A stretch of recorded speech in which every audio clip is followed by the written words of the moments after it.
বগুড়ায় বৈষম্য বিরোধী ছাত্র আন্দোলন চলাকালে কমর উদ্দিন বাঙ্গি নামে এক রিকশা চালক নিহতের ঘটনায় সাবেক প্রধানমন্ত্রী শেখ হাসিনা আওয়ামী লীগের সাধারণ সম্পাদক ওবায়দুল কাদের সহ ৮২ জনের নাম উল্লেখ করে মোট ৩৮২ জনের বিরুদ্ধে হত্যা ও বিস্ফোরক আইনে মামলা করা হয়েছে। নিহতের স্ত্রী তহমিনা বেগম মঙ্গলবার দুপুরে সদর থানায় এই মামলা করেন। মামলার উল্লেখযোগ্য আসামিরা হলেন বগুড়া জেলা আওয়ামী লীগের সভাপতি সাবেক এমপি মজিবুর রহমান মজনু ও সাধারণ সম্পাদক সাবেক এমপি রাগেবুল আহসান রিপু। আসামিরা সবাই আওয়ামী লীগ ও অঙ্গ সহযোগী সংগঠনের নেতাকর্মী। এজাহারে উল্লেখ করা হয়েছে, নিহত রিকশা চালক কমর উদ্দিন বাঙ্গি বগুড়া সদরের আকাশতারা গ্রামের বাসিন্দা। গত ৪ আগস্ট বিকাল ৩টার দিকে শহরের বিভিন্ন এলাকায় বৈষম্য বিরোধী ছাত্র আন্দোলন চলছিল। রিকশা চালক কমর উদ্দিন বাঙ্গি শহরের নবাববাড়ি সড়কে ডায়াবেটিস হাসপাতালের সামনে আন্দোলনে অংশ নেন। এ সময় শেখ হাসিনা ও ওবায়দুল কাদেরের নির্দেশে অন্য আসামিরা তাকে হত্যা করে।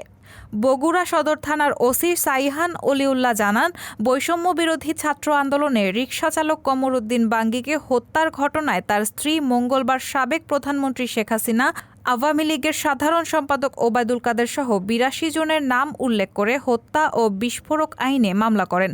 এজাহারে অজ্ঞাত ৩০০ জনকে আসামি করা হয়েছে। আসামিদের গ্রেফতারের চেষ্টা চলছে। এদিকে গত ৪ আগস্ট বিকাল ৩:৩০টার দিকে বগুড়া শহরের সাতমাথায় সেলিম হোসেন নামে এক স্কুল শিক্ষককে পিটিয়ে হত্যা করা হয়। এ ব্যাপারে নিহতের বাবা সেকেন্দার আলী গত ১৫ আগস্ট রাতে সদর থানায় শেখ হাসিনা, ওবায়দুল কাদের সহ ১০১ জনের নাম উল্লেখ করে ৪৫১ জনের বিরুদ্ধে হত্যা মামলা করেন।